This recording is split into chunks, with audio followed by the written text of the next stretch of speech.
Ada hampir 10 juta generasi Z tidak bekerja dan tidak sekolah.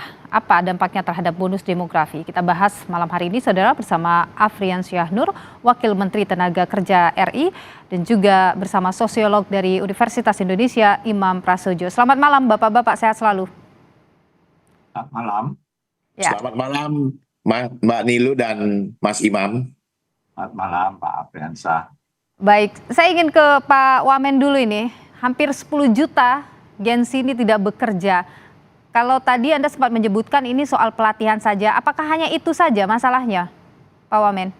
Ya, jadi gini ya, kita tahulah anak-anak sekarang, anak-anak milenial sekarang ini kan ekspektasinya kan luar biasa ya. Jadi mereka itu senang dengan dunia digitalisasi, kemudian juga senang dengan kemajuan teknologi yang sekarang sedang kita hadapi.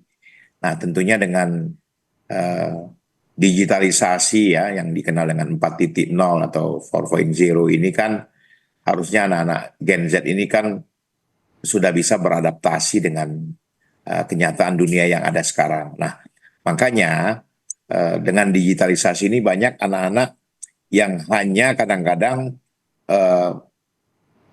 menggampangkan sesuatu, ya kadang-kadang juga kalau tidak sesuai dengan keinginan mereka, ya lebih baik nanti aja lah bekerja, menunggu nanti ya kapan waktu yang pas, yang tersedia untuk mereka bisa bekerja. Nah, inilah yang menyebabkan kadang-kadang jumlah Gen Z ini ada yang memilih untuk menganggur dulu, ya kan, sambil mereka punya konsep untuk memberikan atau mencari pekerjaan lowongan yang lain yang sesuai dengan ekspektasi yang mereka inginkan. Jadi, dan mereka perlu diketahui juga Mbak Nilu, mereka tuh ingin mendapat salary atau gaji yang tinggi, ya kan. Sementara perusahaan-perusahaan yang ada di Indonesia ini kan punya standar dan punya kemampuan begitu, Mbak Nilu. Oke, Pak Wamen, ada begini kan, mereka 10 juta ini tidak hanya tidak mempunyai pekerjaan tapi juga tidak mendapatkan pendidikan education. Nah, datanya juga menyebutkan ada beberapa masalah, yaitu soal akses, baik itu akses pendidikan, akses transportasi, akses ke pekerjaan. Bagaimana Kemenaker melihat soal akses ini? Jadi begini, akses yang sebenarnya sudah kita siapkan di Kementerian Tenaga Kerja ini kan banyak yang sudah kita lakukan, seperti kita mempunyai aplikasi yang kita punya dengan aplikasi Siap Kerja, yang mana dalam aplikasi ini kita bisa memberikan kemudahan kepada anak-anak yang membutuhkan pekerjaan, terutama yang anak-anak Gen Z ya, dengan melalui atau membuka web kita. Disitulah mereka akan mengetahui, artinya si pencari kerja dan si penerima kerja ini akan betul-betul bisa mengikuti apa perkembangan yang ada di informasi Kementerian Tenaga Kerja. Nah, akses-akses inilah yang harusnya kita edukasi, kita sampaikan ke mereka melalui informasi yang kita punya dalam layanan ini ya. Seperti apa misalkan Mbak Nilo, kita punya akses untuk meningkatkan pelatihan dan sertifikasi, yaitu Skill Hub. Kemudian kita punya Career Hub sebagai informasi lowongan pekerjaan. Dan kita juga mempunyai fasilitas pekerjaan mandiri yang disebut dengan BIS Hub. Nah, ini yang kita sedang kembangkan untuk anak-anak Gen Z mau mengikuti atau membuka akses yang ada di Kementerian Ketenagakerjaan. Begitu. Oke, Pak Wamen, begini, ini kan ada soal pendidikan ya. Persoalan pendidikan menjadi juga masalah, jadi yang memutus juga akses mereka mendapat pekerjaan. Kalau kita lihat ini persyaratan di Bursa Kerja, ini mewajibkan syaratnya itu strata pendidikannya tentu S1. Jangan lihat swastanya saja ya Pak Menteri, PNS saja kan harus S1. Kalau kita lihat juga BUMN kemarin bahkan ada pakai syarat IPK. Ini kan ironi Pak Menteri, bagaimana ini? Ya, memang syarat yang dibuat oleh masing-masing institusi yang ada, itu kan memang sesuai apa yang mereka inginkan. Jadi mereka ingin merekrut pekerja atau tenaga kerja yang berpotensi atau berkualitas, mempunyai skill dan kemampuan. Nah, sebenarnya syarat-syarat yang disampaikan oleh Mbak Nilu tadi harusnya bisalah mereka ikuti dengan baik. Tetapi dari yang ada sekarang biasanya ya nanti kita juga mungkin akan menghimbau kepada dunia usaha, dunia industri, termasuk juga Menpan RB ya, yang sebagai orang yang merekrut tenaga kerja di tingkat ASN atau PNS, agar syarat-syarat tadi seperti yang disampaikan minimal S1, ya kan, itu memang harusnya tidak harus S1 tapi harus adalah punya kemampuan skill dan kompetensi sehingga mereka juga bisa bekerja pada bidang yang mereka inginkan. Nah, ini tentunya harus digarap bersama dengan stakeholder, dengan regulasi yang harus kita punya. Ini kebijakannya memang harus kita ambil dengan berbagai macam lembaga dan kementerian yang terkait soal bagaimana kita bisa mengedukasi Gen Z ini untuk bisa bekerja di tempat yang mereka inginkan. Oke, ada juga ini Pak Wamen, harus berpengalaman. Kalau kita bicara Gen Z, mereka adalah fresh graduate, akses mereka akhirnya ke pekerjaan juga susah begitu. Ini gimana ini Pak Wamen? Jadi Mbak Nilu, ya memang yang namanya perusahaan itu kan ingin mendapatkan yang terbaik, ya kan. Nah, jadi harus berpengalaman. Nah, oleh karena itu Kementerian Ketenagakerjaan mempunyai atau memfasilitasi program yang memang membuat anak-anak untuk bisa magang. Jadi anak-anak yang magang, yang kita didik, kemudian kita juga lakukan pelatihan-pelatihan, ya kan, yang kementerian punya. Tapi memang ya kenyataannya jumlah yang memang masih bisa direkrut itu memang sangat belum maksimal. Jadi memang ini yang harus kita perhatikan agar bisa kita membuka kesempatan kerja kepada mereka agar bisa mereka magang dan mereka juga bisa melakukan rekrutmen untuk atau perusahaan tadi untuk memberikan kesempatan kerja kepada mereka yang baru keluar atau tidak ada pengalaman sama sekali. Nah, ini yang harus kita lakukan. Baik, saya ingin ke Pak Imam dulu. Pak Imam, kalau Anda sendiri melihat fenomena ini bagaimana sih? Bahkan kalau saya breakdown lagi ini dari sisi gender saja, ini perempuan yang tertinggi begitu, yang tidak bisa mendapatkan akses pendidikan dan akses kerja. Apa yang salah di sini? Jadi ada beberapa hal ya yang mungkin harus diingat ya, bahwa tenaga kerja kita tuh kan hampir 60% cuma hanya tamatan SD SMP. Nah, itu yang pertama. Dan yang kedua, sektor pekerjaan itu juga mayoritas sebetulnya terserap di sektor informal. Nah, terus kemudian kalau kita lihat ya, tenaga-tenaga yang bahkan SMK sekalipun, itu justru menjadi kontributor tertinggi di dalam pengangguran terbuka. Nah, jadi banyak data-data yang menurut saya banyak yang harus dipertanyakan ya, konsep misalnya link and match. Jangan-jangan kaitan linknya itu kurang kuat dan juga tidak match ya terhadap industri.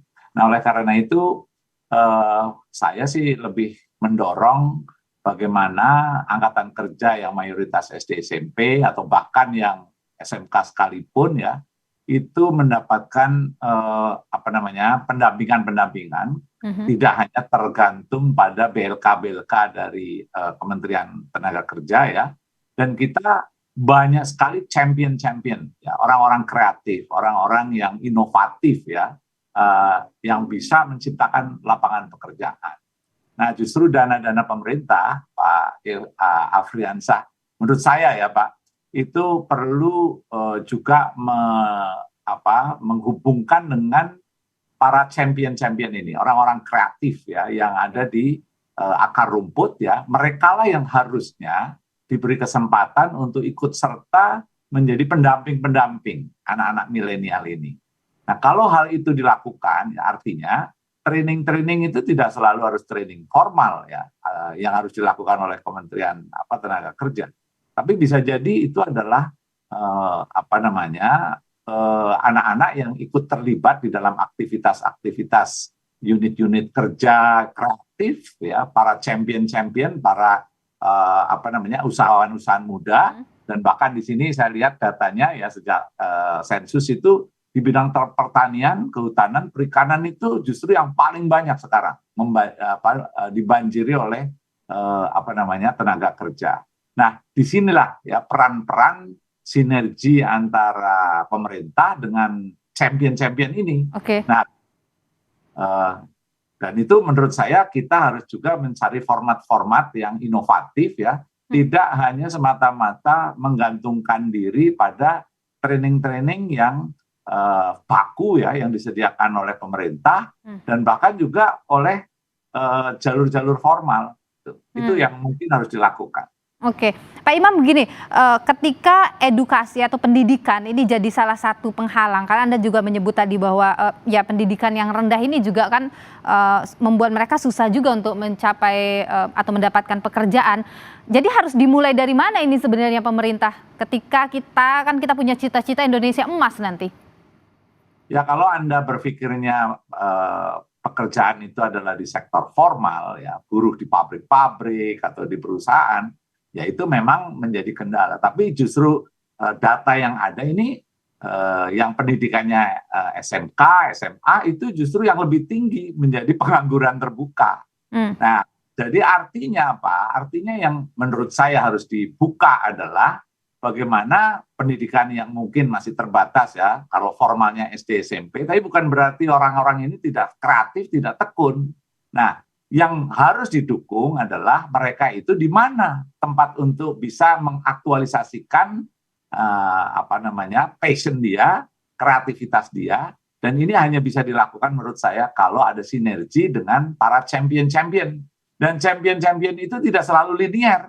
Ya, saya lihat ada anak aktivis-aktivis atau pemberdaya masyarakat yang bisa jadi latar belakangnya elektro tetapi dia di pertanian. Ya, latar belakangnya itu ilmu sosial, tapi dia menjadi peternak. Nah, jadi jangan dilihat dari orang-orang yang punya latar belakang disiplin ilmu tertentu, tetapi lihat apa kiprahnya.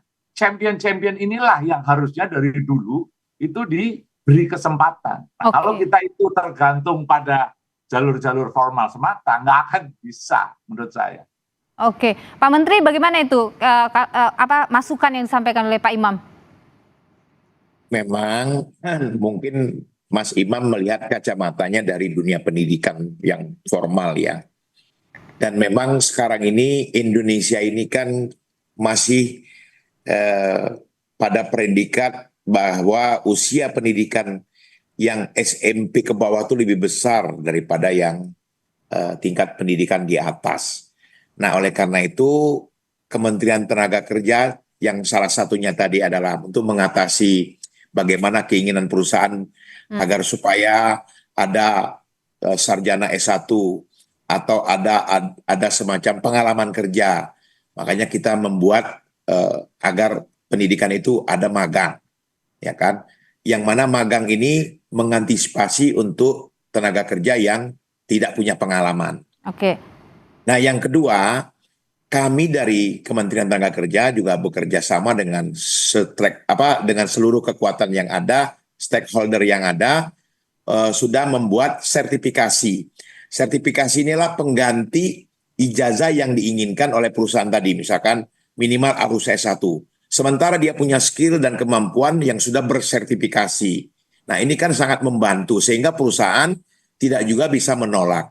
Dan Perpres tahun 2023 soal Perpres nomor 57 ini kaitannya adalah soal seluruh perusahaan atau seluruh institusi yang ada itu wajib lapor lowongan kerja. Ini sudah kita kembangkan karena Perpresnya keluar di bulan September 2023 Mbak Nilu. Jadi ini untuk juga agar perusahaan-perusahaan tadi membuka diri gitu kan untuk semua masyarakat yang punya kepentingan untuk mencari lowongan kerja tadi. Nah, ini yang kita lakukan, Mbak Nilu. Itu yang paling penting itu dilakukan, tapi akses yang kepada masyarakat ini yang paling penting ya Pak Wamen ya. Mudah-mudahan masyarakat bisa mengakses itu semua yang Anda sampaikan. Saya terakhir ke Pak Imam, Anda optimis Indonesia Emas bisa kita kelola dengan baik, bisa kita raih dengan baik, Mas Imam, di tengah situasi ini? Kalau kita cara pendekatannya itu inovatif, saya kira bisa dilakukan ya. Dan fokusnya jangan hanya semata-mata berharap orang itu terserap di sektor formal. Karena kenyataannya ya bahkan dari sensus dari kapanpun itu selalu sektor informal lah yang menjadi kartu pengaman. Nah, problemnya adalah bagaimana orang-orang yang pengangguran tadi ya, yang tidak terserap, belum training itu bisa dijodohkan lah dengan unit-unit usaha kreatif ya, dan jangan terlalu menurut saya fokusnya hanya penyerapan di sektor formal, karena kenyataannya sektor informal ya, ini sekitar sensus saja kan 70 juta ya, 74 juta, sedangkan sektor formal hanya 57 juta, itu artinya di bawah 50% yang sektor formal. Itu yang harus dikuatkan ya di sektor informal tadi. Terima kasih Pak Imam Prasojo, sosiolog dari Universitas Indonesia, dan terima kasih juga Pak Afriansyah Nur, Wakil Menteri Tenaga Kerja RI. Terima kasih sudah bergabung. Pak Nilo,